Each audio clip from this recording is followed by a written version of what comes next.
Hello friends, I hope सब लोग बढ़िया होंगे। इस वीडियो में हम करेंगे कार्बोहाइड्रेट मेटाबॉलिज्म, जो कि हमारे एसीएफ की जूलॉजी में यूनिट 4 है।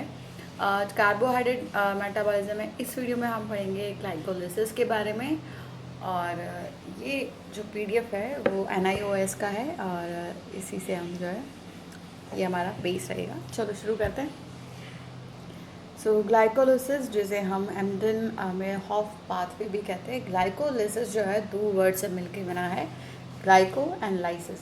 ग्लाइको का मतलब है ग्लूकोज और लाइसिस का मतलब है ब्रेक डाउन, यानी ग्लूकोज का जो है ब्रेक डाउन होना। तो हम जो भी खाते हैं वो सारा जो है किस में कन्वर्ट हो जाता है, शुगर्स में कन्वर्ट हो जाता है, जैसे ग्लूकोज, फ्रक्टोज वगैरह में। लेकिन उससे हमें एनर्जी नहीं मिलती है। ठीक है, वो कन्वर्जन हो गया है, उसका ब्रेक डाउन होना भी ज़रूरी है ताकि एनर्जी जो है वो जनरेट हो। ओके। ये जो है ग्लाइकोलिसिस पाथवे जो है, इसमें ग्लूकोज जो है, जो कि 6 कार्बन का मॉलिक्यूल है, ये कन्वर्ट होता है इनटू पायरुवेट, जो कि 3 कार्बन मॉलिक्यूल है। 2 पायरुवेट्स में कन्वर्ट हो जाएगा ये एरोबिक कंडीशन में।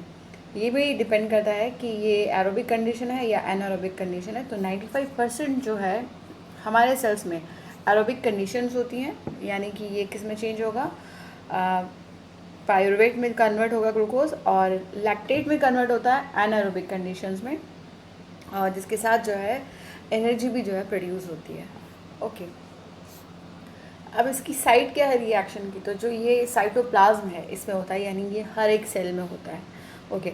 इम्पॉर्टेंस देख लेते हैं हम ग्लाइकोलिसिस पाथवे की, कि ये एक ऐसा पाथवे है जो कि सारे जो सेल्स हैं बॉडी के उसमें होता है, क्योंकि साइटोप्लाज्म या साइटोसोल में जो है ये हो रहा है। ग्लाइकोलिसिस जो है वो ओनली सोर्स है एनर्जी इन एरिथ्रोसाइट्स, क्योंकि इसमें और कोई ऑर्गेनल नहीं है। तो साइटोप्लाज्म इसमें प्रेजेंट है, तो दैट मीन्स यहाँ पे एनर्जी जो जनरेट हो रही है एरिथ्रोसाइट्स पे, वो किससे हो रही है, ग्लाइकोलिसिस से हो रही है। और उसके अलावा यहाँ पे जब हम एक्सरसाइज करते हैं तो मसल्स टिश्यू जो है उनमें ऑक्सीजन की कमी होती है, तो एनारोबिक ग्लाइकोलिसिस जो है वो मेजर सोर्स है ऑफ एनर्जी फॉर मसल्स। तो हमने देखा था कि दो तरह की ग्लाइकोलिसिस होगा, एक तो एनारोबिक कंडीशन में और एक एरोबिक कंडीशन में। तो 95% टाइम जो है ये एरोबिक कंडीशन में होता है, लेकिन जब हम एक्सरसाइज करते हैं तो ये एनारोबिक जो है कंडीशन में ग्लाइकोलिसिस होता है, और इससे लैक्टेट बनता है, यानी जो लैक्टिक एसिड है वो बनेगा। देन ग्लाइकोलिटिक पाथवे में be consider as preliminary step before complete oxidation, क्योंकि इसके बाद जो है और भी प्रोसेस होते हैं, जैसे क्रैब साइकिल वगैरह। Glycolytic pathway provide carbon skeleton for synthesis of non-essential amino acids as well as glycerol part of the fat. उसके अलावा जो मोस्ट रिएक्शंस है यहाँ पे वो रिवर्सिबल हैं। अब हम देखेंगे स्टेप्स क्या हैं ग्लाइकोलिटिक पाथवे के।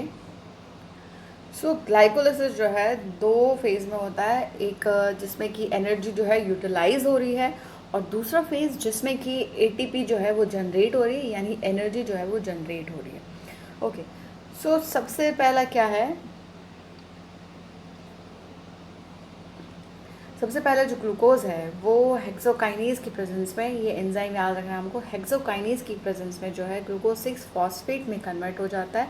यहाँ पे ATP जो है वो ADP में कन्वर्ट हो जाता है, और यहाँ पे जो फॉस्फेट ग्रुप है, जो इनऑर्गेनिक फॉस्फेट आयन है, वो ग्लूकोज से यहाँ पे जुड़ गया है, इसलिए हमको एनर्जी यहाँ पे रिक्वायर होती है, क्योंकि हमने फॉस्फेट जो है यहाँ पे ऐड किया है। तो एडिंग के लिए हमको एनर्जी की रिक्वायरमेंट होगी। देखो जो ग्लूकोज है वो सेल के अंदर जो है आ जाता है, लेकिन वो बाहर भी जा सकता है, तो उसको लॉक करने के लिए वहाँ पे हम इसमें जो है फॉस्फेट आयन जो है वो ऐड कर देते, ताकि वो जो है बाहर नहीं जा पाया उससे।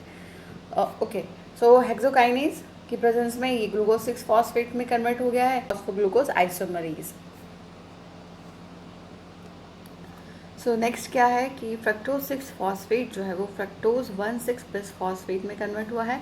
यहाँ पे एक और जो है फॉस्फेट आयन जो है ऐड हुआ है, तो ATP जो है वो फॉस्फेट आयन जो है ऐड यहाँ से रिलीज़ करेगा, और ये ADP में कन्वर्ट हो जाएगा। और एंजाइम जो है वो फॉस्फोफ्रक्टोकाइनेज है।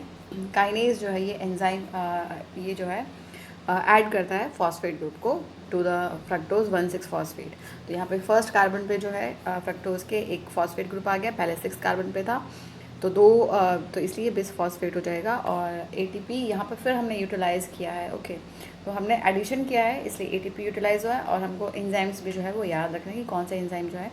अब इसके बाद क्या है कि फ्रक्टोज 1,6 बाई फॉस्फेट जो है वो 2 में बट जाता है, एल्डोलेज एंजाइम की प्रेजेंस में एक तो ये बन जाता है डाईहाइड्रोक्सी एसीटोन फॉस्फेट में, और दूसरा जो है ये बन जाता है ग्लीसरल्डिहाइड 3 फॉस्फेट में, ये कन्वर्ट हो जाता है। ओके, इसका क्लीवेज हो जाता है फ्रक्टोज 1,6,5 फॉस्फेट का, और ये 2 में जो है बदल जाएगा dihydroxy acetone and hydroxy acetone phosphate and glyceraldehyde 3 phosphate में। ओके, सो ये फर्दर जो है ग्लीसरल्डिहाइड 3 फॉस्फेट, सो यहाँ पे ये जो है ग्लीसरल्डिहाइड 3 phosphate and dihydroxy acetone phosphate, ये दोनों जो है इंटर कन्वर्जन है, कन्वर्ट हो सकते हैं एक दूसरे में विद द एंजाइम आइसोमरेज जो है उसके प्रेजेंस में। ओके, सो ये इंटर कन्वर्जन जो है इनका हो सकता है, ये आइसोमराइज्ड है। सो फोटोटोराइज आइसोमरेज, जो टोराइज फॉस्फेट आइसोमरेज एंजाइम है, इससे ये एक दूसरे में वापस कन्वर्ट हो सकता है। लेकिन ये जो है ग्लीसरल्डिहाइड 3 फॉस्फेट जो है आगे यूटिलाइज होता है, और यहाँ पे क्या होता है जो ये कन्वर्ट हो जाता है इनटू 1,3 बिस फॉस्फो ग्लीसरेट में कन्वर्ट हो जाता है ये, और इसमें जो एंजाइम प्रेजेंट होता है वो होता है ग्लीसरल्डिहाइड 3 फॉस्फेट डीहाइड्रोजनेज एंजाइम, तो ये याद रखना है। और यहाँ पे एक जो है inorganic phosphate ion plus NAD plus जो है वो मिलके और NADH बनाते हैं और एक H आयन जो है बनाते हैं। तो ये जो है फर्दर इलेक्ट्रॉन ट्रांसफर सिस्टम में जो है यूज़ होता है। ओके, सो ऊपर वाला जो फेज़ था वहाँ पे क्या था कि एनर्जी जो है वो यूटिलाइज हो रही थी। अब जो फेज़ है उसमें क्या होगा कि एनर्जी जो है वो प्रोड्यूस हो रही है। ओके, सो अब जो ये 1,3 बाईफॉस्फोग्लिसरेट है, ये 3 phospho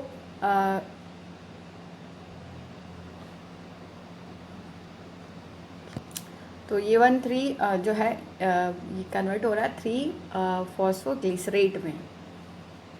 okay, in the presence of enzyme phosphoglycerate kinase, यहाँ पे जो है फर्स्ट ATP ऑफ ग्लाइकोलाइसिस जो है वो जनरेट हो रही है, ADP जो है वो कन्वर्ट हो रहा है किसमें, ATP में। सो यहाँ एनर्जी जो है जनरेट हुई है इन दिस पर्टिकुलर स्टेप। उसके बाद क्या है ये मॉलिक्यूल यहाँ पे ATP का फॉर्म हुआ है, और सर इसलिए इस रिएक्शन को हम कहेंगे सबस्ट्रेट लेवल फोटोफॉस्फोराइलेशन। फिर फर्दर जो ये 3 फॉस्फोग्लिसरेट जो है वो आइसोमराइज होता है to 2 phosphoglycerate by shifting the phosphate group from 3rd carbon to the 2nd carbon atom, और एंजाइम जो है इसमें है वो है फॉस्फोग्लिसरॉल म्यूटेज। तो यहाँ पे फॉस्फेट जो है मूव होता है and then this is 2 phosphoglycerate में जो है ये कन्वर्ट हो जाता है, और इसके बाद जो ये 2 फॉस्फोग्लिसरेट है ये फॉस्फोफिनॉल पायरुवेट में कन्वर्ट होता है in the presence of enzyme एनोलेज।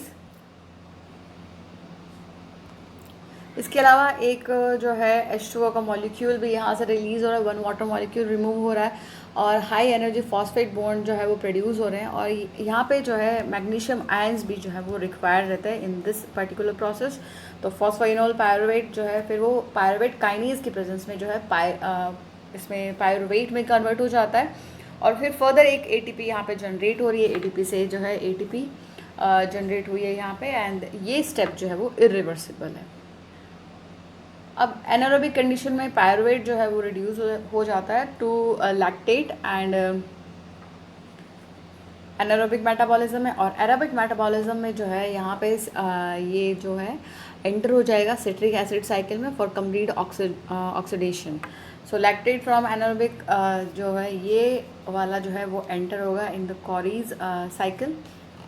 Okay, so further ये आगे जो है जाएगा किसमें, सिट्रिक एसिड साइकिल में। एनर्जी जो है यहाँ पे क्या यील्ड हुई कि एरोबिक कंडीशन में जो है वो हमको मिलेगी 8 ATP मॉलिक्यूल्स मिलेंगे, और जो एनारोबिक कंडीशन है वहाँ पे हमको 2 ATP मॉलिक्यूल्स मिलेंगे। ओके, सो ये हो गया हमारा ग्लाइकोलिसिस, और नेक्स्ट वीडियो में हम पढ़ेंगे सिट्रिक एसिड साइकिल या फिर क्रैब साइकिल के बारे में। तब तक अच्छे से पढ़ाई कीजिए, अपना ख्याल रखिए, all the best, thank you.